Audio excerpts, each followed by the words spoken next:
ప్రత్యక్ష యుద్ధంలో గెలవలేనప్పుడు మానసిక యుద్ధంలో గెలవటమే.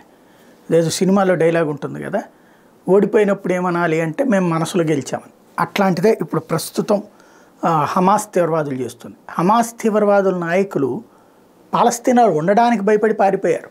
ఎక్కడున్నారో తెలియదు. ఒకడు సిరియాలో దాక్కుంటాడు, ఒకటి టర్కీలో దాక్కుంటాడు, ఒకటి ఖతార్లో దాక్కుంటాడు. కానీ మేమే ఆధిపత్యం అని చెప్తారు. ఇంకోవైపున 22,000 మంది చచ్చారు. అందులో ఎంతమంది హమాస్ తీవ్రవాదులు ఉన్నారో తెలియదు. ఆ విషయాన్ని దాచిపెట్టడం కోసం అని చెప్పేసి పాలస్తీనా పౌరులు చనిపోయారంటూ నాటకాలు ఆడుతుంటారు.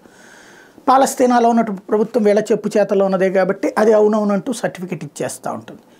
అయితే ప్రచారం ఎలా చేస్తారు? ఇప్పుడు పేపర్లు, టీవీలు, సోషల్ మీడియాలు ఇవన్నీ వచ్చినాయి కదా. ఇజ్రాయెల్ సైనికులు కంటతడి పెట్టుకుంటున్నారు, మమ్మల్ని అన్యాయంగా ఇక్కడికి తీసుకొచ్చారని బాధపడుతున్నారు.